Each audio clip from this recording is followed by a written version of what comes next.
get started. Go ahead. Hey, that sounds perfect. Well, hello everyone. Thank you so much for logging in tonight. My name is Lindsay, and I am a pediatric occupational therapist, and I work out of Baldwin City. And our primary population is pediatric patients with sensory processing challenges. So we'll talk a lot tonight on what a typical sensory processing system would look like, but then also really delve into challenges that sensory processing disorder can present for many adults and kids alike, and then look at solutions that can be really positive within daily activities. And at the end, I would love to hear questions from everybody too, so we can delve into things that you may be experiencing at home, or if there's any way I can help, be sure to let me know at the end. So, to start by talking about sensory processing, we're often taught that the body has five main senses: sight, smell, hearing, touch, and taste. But there's three senses that are often forgot about or don't really make a difference unless there's something that's challenging within those systems.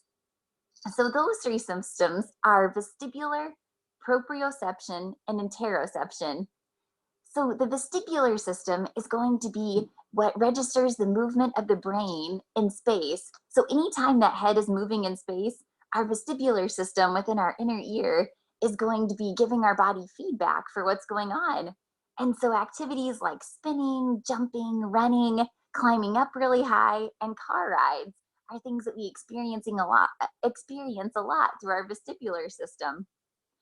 Our proprioceptive system, or proprioception, is that system that receives sensations from the muscles and the joints of the body. And so activities like crawling or climbing or carrying heavy things or jumping or pushing or pulling are giving the body the extra input and the feedback that it needs. So that one is proprioception, where the muscles and the joints are really engaging and we're sensing where our body is at in space. And that third sensory system is interoception. And interoception is what allows people to really identify what's happening inside their bodies. And that's connected to nerve receptors all throughout the body that are giving us our signals throughout the day. So if we're feeling hungry or thirsty, or we have to go to the bathroom, or we realize, oh, I'm feeling grouchy. Okay, now I'm feeling irritated. Now my frustration's rising. Now I'm angry. Those are all things that are connected into that interoception category. So when all of those senses are working correctly, we're able to go throughout our day and be all right throughout most of our daily activities. But when they're not, especially when a child or an adult has sensory processing disorder, that's when we'll start to notice a lot of difficulty engaging in daily activities. So we'll talk about different sensory challenges that can be experienced next. One is the tactile system, or that proprioceptive system. So a lot of times we'll see kids in the clinic, or sometimes even adults, that are really sensitive or over responsive to the feeling of clothing textures, or if their face or their hands are messy, or if their hands are sticky. They may be really sensitive to using glue or other sorts of materials. And they just may not like the way certain foods or textures or things feel.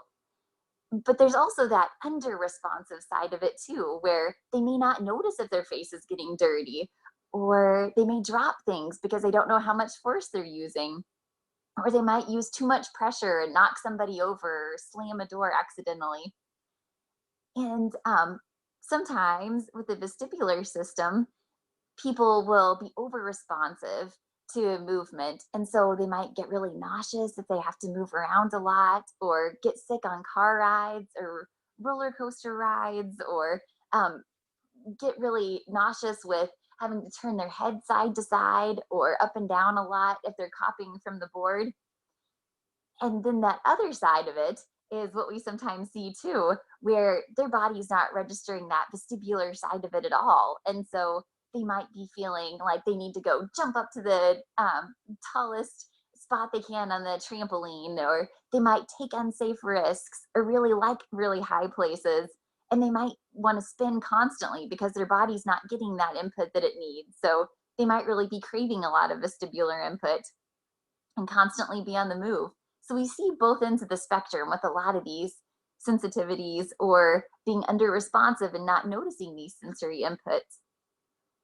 Proprioception can go awry sensory wise when there's difficulty with balancing or challenges with coordination, or they might be really sensitive to people being too close to them or being in crowds. Whereas on the opposite end of that, sometimes if they're really craving a lot of that proprioceptive input, we see kids or adults kind of falling to the ground or giving really hard hugs or needing that deep pressure or really craving things like weighted blankets or heavy blankets to sleep. So we'll see both ends of the spectrum on that one as well. And with hearing and sight, we'll notice a lot of sensitivity to sound when kids or adults are over responsive to that sound input. And so sometimes they'll become really overstimulated in loud environments or cover their ears or startle when there's unexpected noises or find themselves feeling really irritable throughout the day. And that can be the same for lights or different visual inputs too, where the sun is so bright they have to wear sunglasses, or they can't handle strobe lights or flashing lights. And those are really dysregulating for their body. But then we'll see the opposite end of the spectrum where they can't get enough loud noises and they might need to listen to really loud rock music all the time or love drumming on drums or having things be extremely loud around them and crave things like fire trucks and sirens because they just love that extra noise or they really like bright lights. And sometimes people can be over responsive in one area, like they can really love certain sounds or textures or crave out certain things, but be really over responsive in others where they really don't like other textures or that certain sounds are not okay if they're not the ones that aren't making them. So it just kind of depends. And a lot of times within a sensory system, whether it's a normal sensory system or sensory processing, challenges are present, we'll see that there's a discrepancy between whether or not they can handle certain stimuli from one category, but not from others. Oral motor is a huge one, and this is one that we treat a lot at our clinic too, looking at different feeding challenges. And a lot of parents will say to us that their kids really loved 5 different foods, and so all they ate were those 5 foods. But then all of a sudden they got sick or they burned themselves out on those foods, and so they won't eat those foods anymore, and they're down to 1 or 2 things that they eat. And so picky eating is huge and really life changing for so many of these kids with sensory processing challenges. They might really be sensitive to certain food textures and only like things with a smooth texture or avoid things that are crunchy. They might have food temperature challenges too, where they only like their food to be right at room temperature. And if it's too hot or too cold, they may not eat it. Sometimes the taste of food is huge too. And a lot of times we'll see gags with this. And if you notice a lot of feeding challenges, I'd really encourage finding somebody that specializes in feeding challenges in your area. If anybody could do a structural oral motor exam too, to see if jaw strength and tongue range of motion is okay, because sometimes it seems like a sensory thing that they may just not like it, but sometimes it's actually a structural challenge that's causing a lot of the problems. Sometimes then on the opposite end of that, we'll see that kids are really under responsive. So they need really sour or really spicy or really extreme temperatures in foods to be able to register where it's at in their mouth. And so we'll definitely treat some of the at different extremes on both ends. So now we'll go through a lot of different sensory solutions for a lot of the different challenges that you may have seen experienced in some of your foster children, or that you may know somebody that is experiencing some of these as well. And one important thing to note is that we all have our sensory preferences. And so I may not like certain smells or not like certain tastes. And I may really like others or really be able to tolerate certain textures in clothing. But for me, it doesn't disrupt my day. And so I am able to still go about my daily activities without having a huge disruption where I'm just so focused on the textures of my clothes that I can't concentrate in class, or I'm so overwhelmed at the grocery store by all of the sights and sounds and people crowding around me that I'm going to scream or have to leave or can't regulate. But for so many individuals with sensory processing disorder, that's the everyday challenge. So here are some early warning signs to pay attention to that the brain is becoming overloaded. And these are called autonomic signs if you want to look more into them. But they're basically the body's primitive distress signals that it's sending out saying, hey, there's something wrong, pay attention. And so if you start noticing these, it would be really good to implement some sort of strategy as a preventative measure so that it doesn't become too overloaded. Examples of some of these warning signs could be sneezing, yawning, hiccuping, noticing extreme temperature variations, like saying, oh, I'm so cold, even though you know that it's not very chilly, or vice versa. Increased heart rate or blood pressure, dilated pupils, breathing or blinking really rapidly, breaking out in goosebumps, laughing excessively, having a decreased appetite, being really constipated, or having really red or flushed cheeks. And the main thing to remember to make a lot of these kind of stick is to think of it as that fight or flight, because so many times when people are experiencing sensory processing challenges, it puts them into that fight or flight mode. So if you notice some of those panic or warning signs, those are great times to try to implement some of these strategies. So if we break it down by sensory system, some of the things that are really helpful for sound sensitivity could be chewing. And this one's kind of interesting because it's not one that is necessarily obvious from the get-go, but if there's a lot of sound sensitivity to the environment, especially at like basketball games or places that you know are going to be loud, really chewy foods like chewing gum or a chewy necklace. They make so many cute chewy necklaces now online on Amazon. And that chewing motion in the jaw really helps to decrease the sound sensitivity. Also, of course, the earplugs or noise canceling headphones are awesome.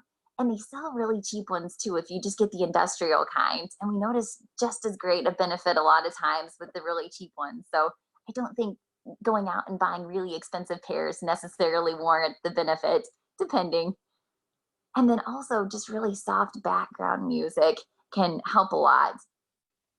Having a fan or white noise is tolerated, using some sort of a sound soother. There's really cool apps on the phone too that have free sound soothers.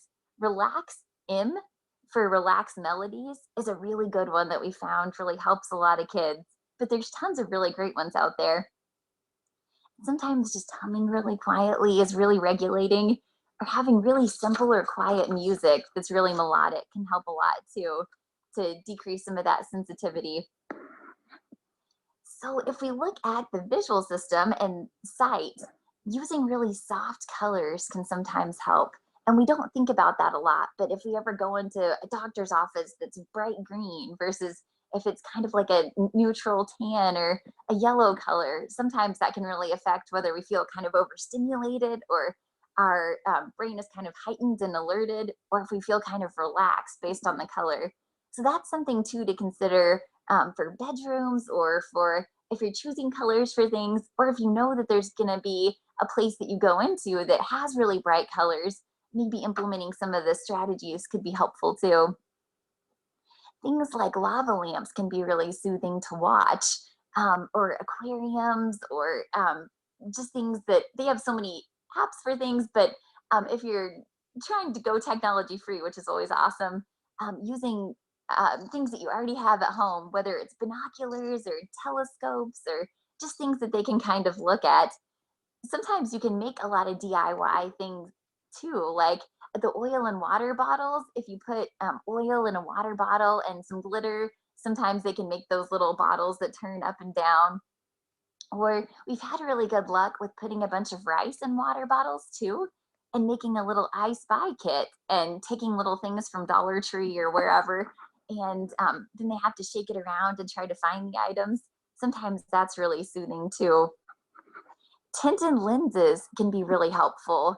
And Those are actually, it would be really interesting too if you feel like this might be an area that would be really helpful for somebody in your life to look up the Erland Center. It's IRLEN Center, and they do a lot of specialized work with different colors of filters, but they've shown that blue is really good for fluorescent lights. And you don't think of how much those fluorescent lights can be bothersome in the background when they're flickering, but that's something to take into account too, is that that could really be setting off sensory sensitivities. And certain colors can actually improve reading abilities too. And that's kind of the main purpose behind a lot of what the Erland Center does. And so getting them tested somewhere that has a lot of the different screens or covers can be really helpful too. And you can also download different apps that will change the background color of screens. So if they are getting a lot of screen time, that would be something to consider too, is if they need some sort of protective glasses so that the glare off of it isn't becoming bothersome. Also thinking about the clutter, and that's something that we don't consider necessarily a lot, but a lot of clutter is really overstimulating and alerting to the nervous system. So if there's any way to declutter items, if they're already feeling kind of overwhelmed, that would be ideal. And then having very simple lighting is going to be huge too, that's not flickering or not going off and on. If you're trying to really soothe the nervous system instead of alert it, these are going to be really soothing strategies.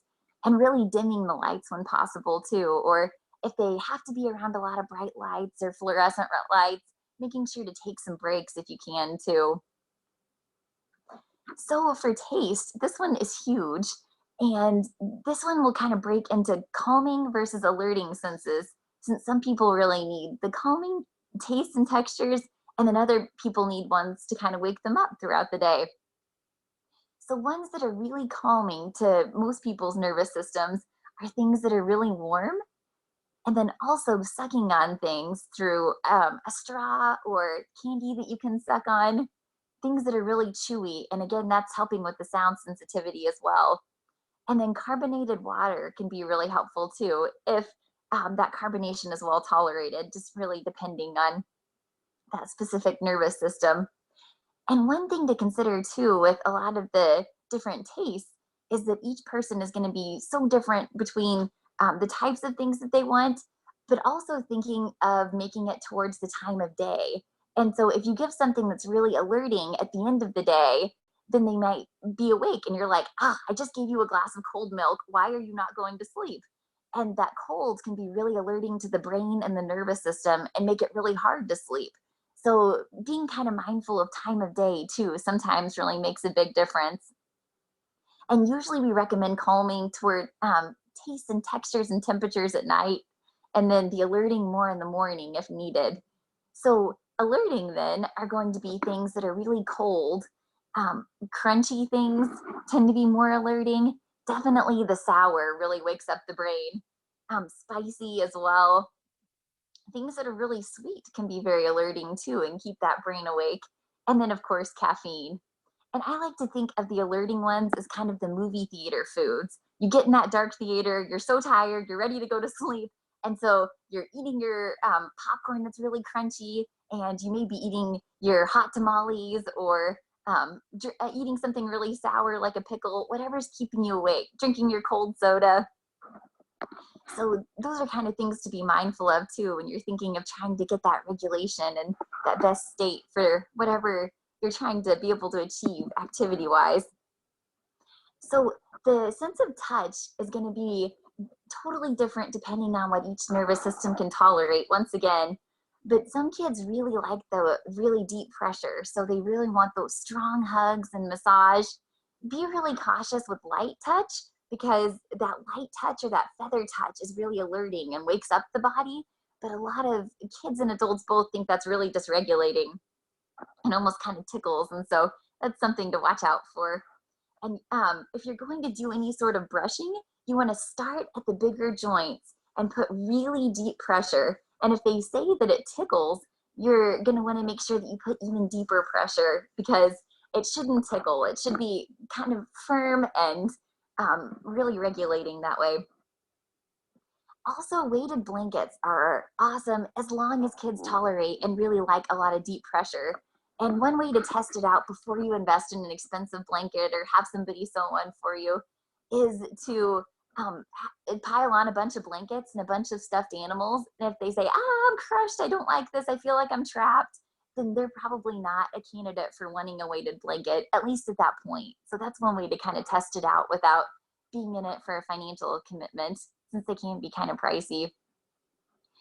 And with the weighted blankets too, lots of distributors are selling them now, which is awesome because it's making it really inexpensive.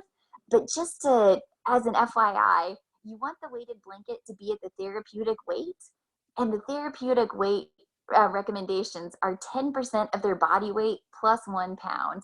So on a 50-pound kid, it would be that 5 pounds, 10% plus 1 pound. So you'd want 6-pound blanket to be made.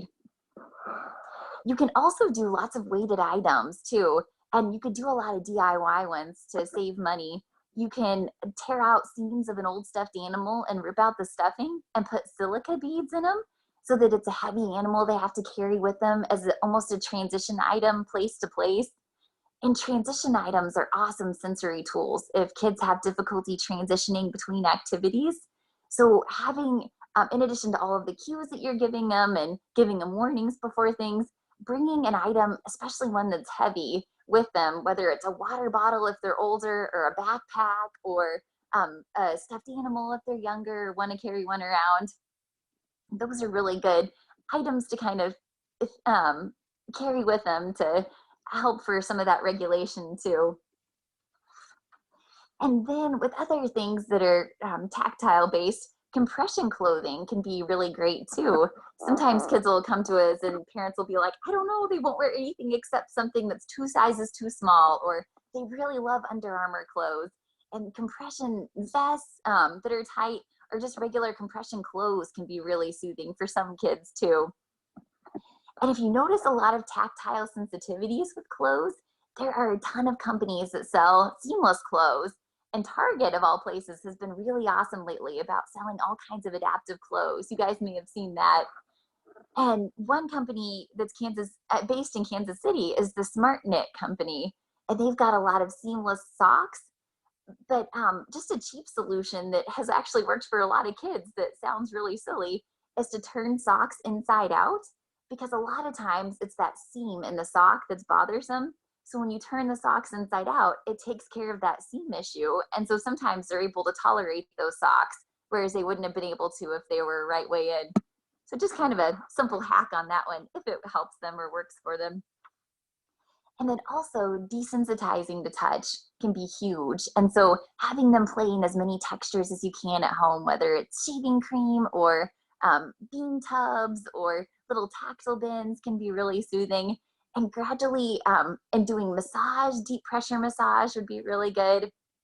If you have a soft brush, you can do that massage with. And again, you don't want it to be ticklish, but if you can do that deep pressure, that's awesome. And if they have any challenges with sleeping, that deep pressure before bed can be really soothing too. So that can be really awesome.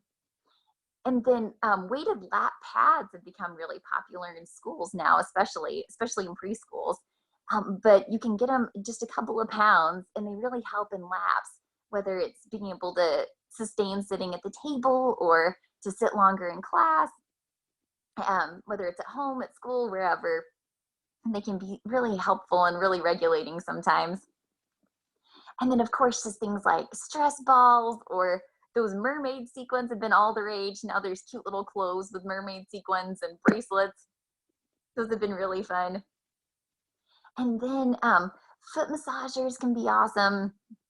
And all kinds of things like putty, clay, kinetic sand. They have so many little DIY slime things these days. And especially if you add a soothing smell to the slime, you're really engaging a lot of those sensory systems.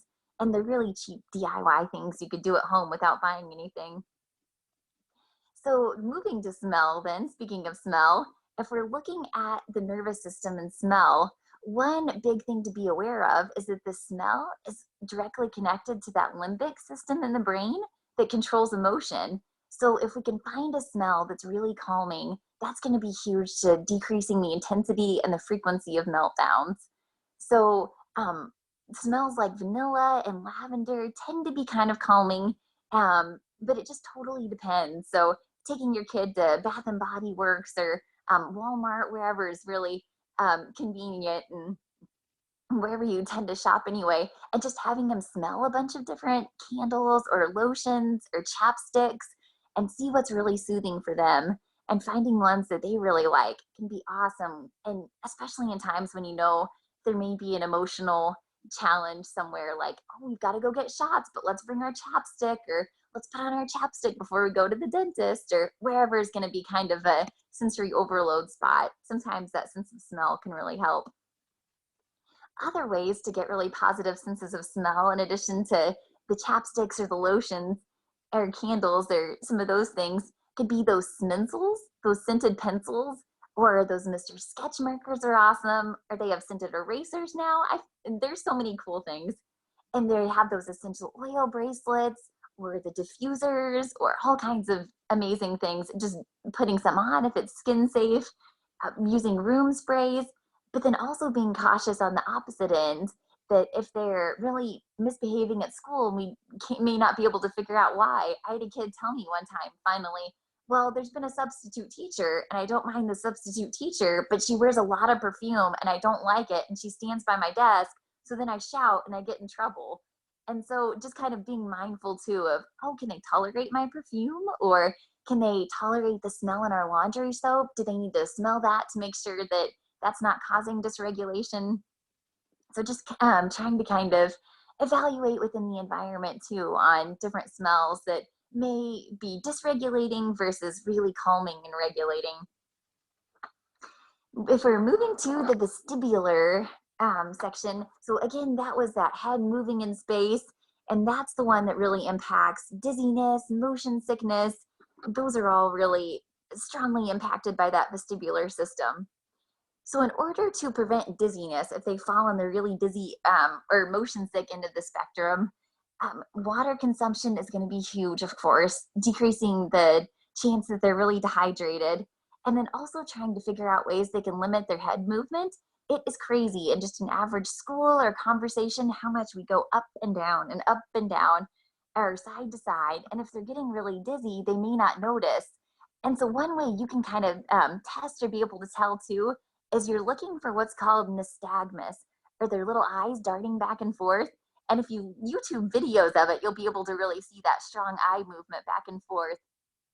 And if they've done a lot of rotary or spinning movement, that ideal range is 9 to 11 seconds.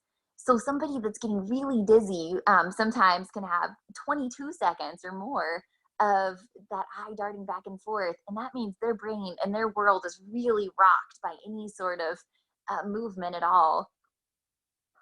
And so also avoiding things like spinning or running around in circles can be really alerting. And sometimes kids will tell me, oh, I ran around in circles at recess and then I punched a kid. And I said, well, why did you punch them? And they said, I don't know. And their brain is just getting so overstimulated that it makes it hard to make good choices, because they're not doing what's best for their body because they don't know yet. They don't have that interoception or that awareness. So also squeezing a stress ball can really help if they're feeling motion sick. Doing chair push-ups where they're just pushing themselves up with their hand up and down on the chair. Also doing just kind of some gum chewing can help sometimes getting those jaws activated. And then like we think with airplanes too, between gum chewing, yawning, getting some sort of input there can be helpful as well. But if they're needing some of the calming input, anything that's what's called linear or going back and forth is going to be really calming. So rocking in a rocking chair, or sometimes you'll see them rocking in their seats, swinging really gently, especially side to side, not spinning, but just swinging really gently. I'm doing really slow head rolls, or walking, or sitting and bouncing really lightly on an exercise ball can be really good. And so our last one then is going to be that proprioception, or heavy work. And ideally with sensory processing disorder, the goal is to help those endorphins in the brain to be released by doing exercise every hour and a half to 2 hours. And I know that sounds like a lot, but it doesn't have to be intense. every 2 hours, we just want about 2 to 5 minutes of a heavy work activity. So carrying a laundry basket up the stairs, or vacuuming, or anything. If you're standing in line at the bank, pushing your hands together or giving them a really tight squeeze. Things like walking or lifting or carrying items. Yoga is really good for kids and adults both. Chewing gum, swimming is one of the best ones because it's providing that input throughout the whole body. So that's really amazing. Pushing hands together, or then squeezing hands against the wall or pushing against the wall, using resistance bands. And if you have access to a trampoline and they're okay to use, jumping on a trampoline can be great input. But since a lot of foster homes aren't allowed to have trampolines, there are so many other good ways to get that jumping input without actually using a trampoline. There's things called, they're kind of like pogo sticks, but they're bungee jumpers, and kids can hold on to the handles and put feet on either side. And then they can jump. And so they're still getting that same jumping input that they would otherwise. And you could just put little circles on the floor, and they could have to jump to them. And having them do animal walks is really good. You could have them do frog jumps or kangaroo jumps. So if they're really craving that jumping input, there's a lot of other things you can do too to give some of that input. And then for interoception, or that was our one with emotional regulation and really getting those signals from our receptors throughout our body. That is one that is going to have to be trained little by little. And it's crazy. We don't even think about it until we run into somebody that may not have full interoception, because we don't have to think all day, oh, I'm thirsty. Oh, I'm thirsty. Okay, I need to get a drink of water. We don't have to break it down and say, okay, so my throat is kind of scratchy. I haven't had water in a while. It's getting harder to talk. Now my voice is sounding kind of funny. I must be thirsty. But those may be all the steps that you have to give at first to kids with sensory processing challenges, so that they realize that they're thirsty. Or telling them, okay, your stomach is getting kind of full. Does it feel like a tight fist in your stomach? Okay, now it's the opposite. Now it's really empty. Now it's growling. Now it feels like there's nothing in there. That's our hunger. And so you're really having to teach them what each signal is, because there's that disconnect between the brain and each organ in the body. And so you're that connection then of telling them, hey, here's what you're feeling. Here's how we're going to help you. And here's when you know what your body's thinking. And with that emotional regulation piece, there are so many great things now on Pinterest as far as developing a lot of emotional regulation. But one of my favorites is the Alert program. And that one was invented by occupational therapists. But the goal of that one is to help kids to realize their body signals. And so I usually do it by cutting a paper plate in half and then making a little arrow that I'll put right in the middle. And then I'll write the word slow on one side and put a picture of like a slow car or a slow Pokemon character, whatever it is that they're really into. Animals work really well for this too. So you could put like a turtle on the slow side. And then the middle, I put just right. And so I'll put an animal or a car that seems like it's just kind of normal, like a dog or something. And then on the fast section, I'll put a cheetah or a race car. And then we'll talk about how their body feels different speeds throughout the day. And so I might say, oh, your body looks like it's really slow and tired, or slow and sad, or oh, it looks like you're just right. You're calm and happy. Let's move your arrow to just right. Or then we'll talk about how, oh, you look like you're fast. Your heart is going really fast and your face is really red. And your muscles are tight. You must be feeling mad, or you must be feeling, and so you can kind of give them cues for body signals too, because that's the part that's missing with that interoception. And that gives them a lot of control too, as far as really being able to feel like they're controlling their own regulation. Because if you say, oh, it looks like you're fast, let's move our arrow to fast. Okay, which sensory tool do we need to go do? Do we need to go do heavy work? Do we need something calming like a puzzle to go do? Do we need to squeeze some putty? And for each kid, it is totally different. So it's so much trial and error as far as finding out exactly which sensory tools are the most helpful. But once you find them, creating a little toolbox for them, whether it's just putting little pictures on popsicle sticks so they can pick one out and say, oh, I drew the Legos. I'm going to go do some Legos because I'm feeling fast. Or, oh, I'm feeling slow. I need to wake up. Okay, I'm going to do.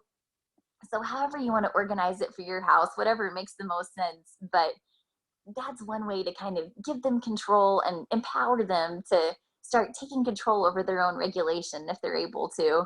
And also to constantly change their tools throughout their lifespan too. So as a preschooler, they might feel comfortable using one thing that would be really embarrassing then as an 8th grader. So just trying to find that balance and help them be really involved in it too. And we always talk about how it's kind of the pacifier effect for older kids and teens and even adults, where all of a sudden they're feeling dysregulated, but now they're able to recognize it, which is a huge piece of the puzzle. And then they're able to go find a tool, which is so empowering and so underrated, but so exciting. And another thing too with that interoception is that a lot of times kids aren't able to read other people's facial expressions. And it is so interesting with sensory processing disorder because I test kids on this a lot, and I'll show them pictures of different facial expressions and say, how do you think this person's feeling? And usually 80% of the different pictures will be labeled as angry or mad or frustrated.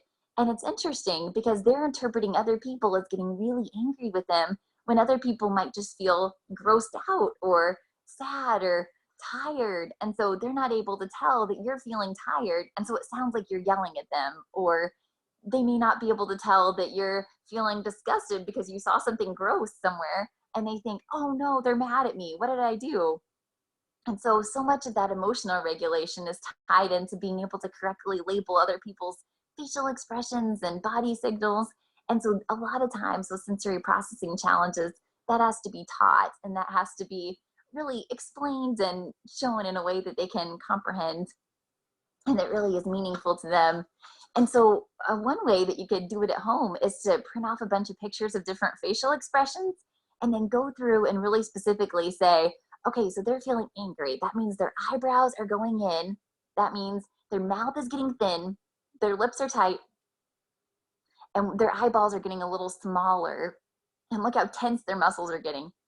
So you might have to give them a lot of cues at first and practice in the mirror, or make it a fun game where they have to go through a tunnel and then match up an emotion or a little, some sort of picture of an emotion or something to the way that somebody was feeling, or make that face in the mirror when they got out of the tunnel, or talk about a strategy that they're going to use when they get out of that tunnel. So the more game-based too that a lot of these can be, depending on the age of the kid, the more receptive a lot of kids are to learning about some of these things that may not be as motivating. So hopefully that gives you kind of a broad overview of a lot of sensory processing struggles that we can see, but then also some proactive strategies too that might be helpful throughout the day, depending on the population that you're interacting with. So I'd love to open it up to you guys now. What questions do you have for me about things you notice at home?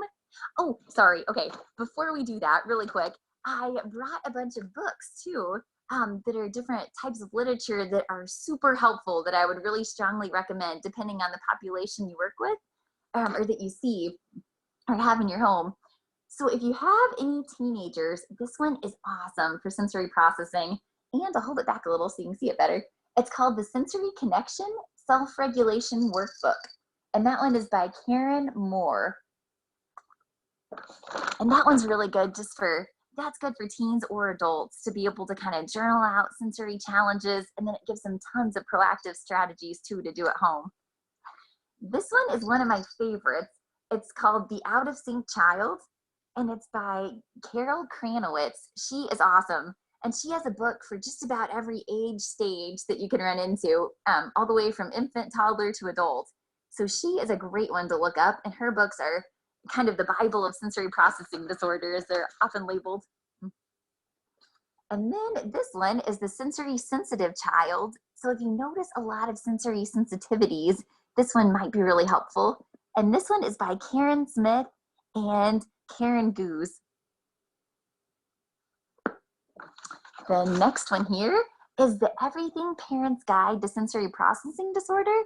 This one's good too, and it kind of just talks a lot about different types of sensory processing you might see and then some practical solutions at home. And this one's by Terry Morrow. And two more here. One is Raising a Sensory Smart Child. This one's by Lindsay Beal. And this one doesn't talk as much necessarily about types of sensory processing challenges, but it is great for solutions. So if you're just looking for a lot of really practical things to do at home, that one's great to read. And the last one here is called the Sensory Team Handbook. And this one is for preteens, and it's team with an M, but it's for preteens, and it really delves into why they're feeling the way they feel, and it uses a lot of language that teens and preteens really connect with. So that's kind of helpful too. And this one's by Nancy Mucklow. And if you're looking for more information or different videos that are really helpful or lots of research on sensory processing disorder, the Star Institute in Denver, Colorado is the guru on all of that. And they have amazing stuff on their website. So I'd really strongly recommend going to their website too if you want to learn more about sensory processing challenges.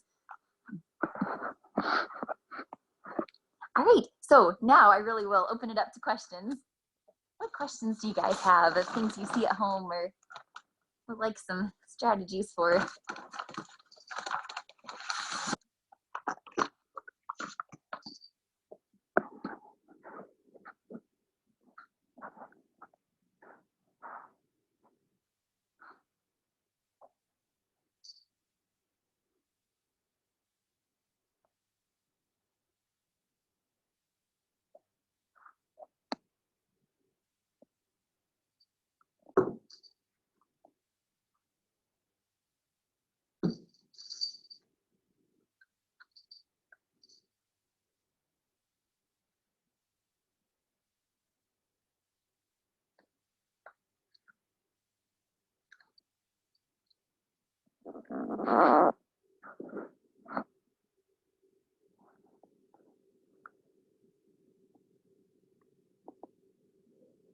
And if you think of any questions later, we'll have Sarah send out our contact information too at our clinic. So you're welcome to email us at any time too with any questions. But here is my card, if you're able to see it. And our website would be really helpful to go to get all of our contact information. And our website is www.pktherapyot.com. So you're always welcome to check that out and contact us too if there's any questions that you have or you think of later after watching the video.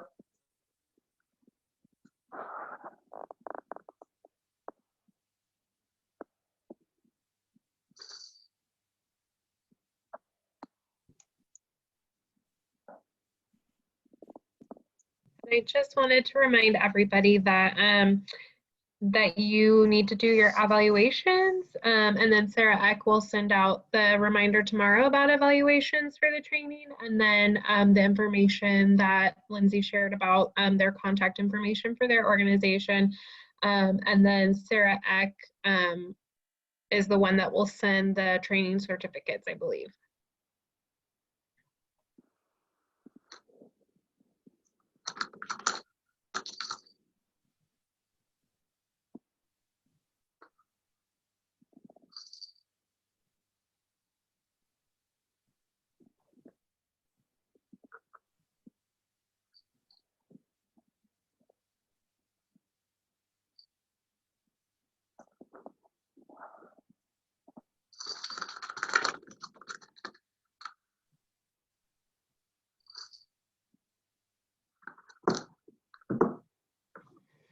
And I checked the chat just to make sure nobody was having issues unmuting themselves, but it looks like nobody typed in there. So I just gave it another couple of minutes just in case somebody thought of something.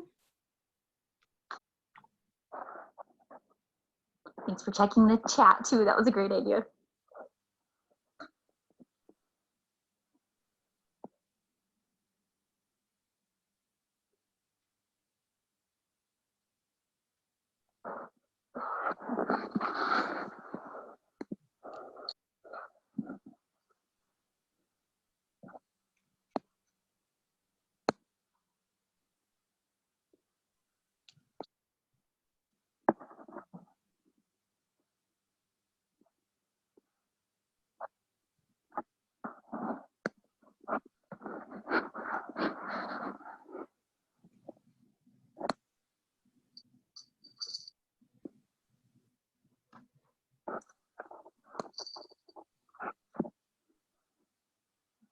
hope we did get one chat. Great info.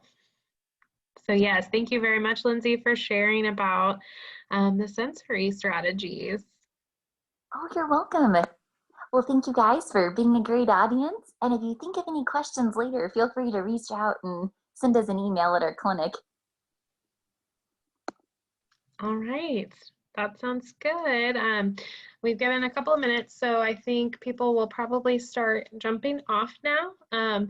So I'll stay on just a little bit longer in case something else comes up, and we'll pass that on to you, Lindsay. Okay, that sounds perfect. Have a good night, everybody.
Not sure if the other two were thinking that we would just get off first or not.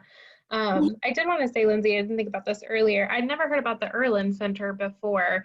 And so I looked it up while you were talking, and that sounded really interesting because I've seen kids like with the different colored lenses before, and I didn't really know like anything about what that was. And so when I looked on the website, I was like, oh, well, that would explain it. So some of the sensitivity to light. So that was cool. It was an aha moment for me.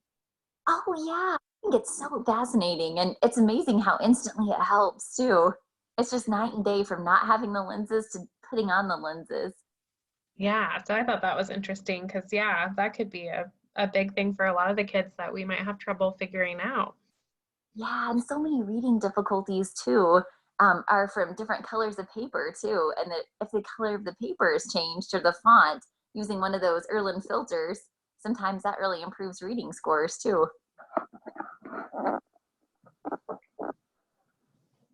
I know a lot of our foster kids, they have trouble with the reading and the screen time and stuff. So that's something I'll have to keep in my back pocket. Yeah, I feel like there's so many of those cool things that are out there. It's always great to hear about new ones. Yes, there is a lot out there. The adaptive clothing too. I'd heard about that in a couple of places, but I didn't know Target was starting to sell it. So that was interesting, just like a more accessible place that wasn't just like online shopping that you could find it. Which helps so much. And when it's not therapy related and it's just a typical store, it helps so much price wise too, because it gets so ridiculous with prices. Yes, yes. Anything that helps that is definitely good. It really is. All right. Well, I'm not sure if this last attendee has any questions or anything, or if they're just having trouble getting off. Do you want me to go ahead and end it, or do you want to wait a little bit longer, Lindsay? Sounds perfect. We can go ahead and end it. Okay. All right. Have a good night. Thank you so much. You're welcome. Thank you. You too. Enjoy All your right. evening. Bye. Bye.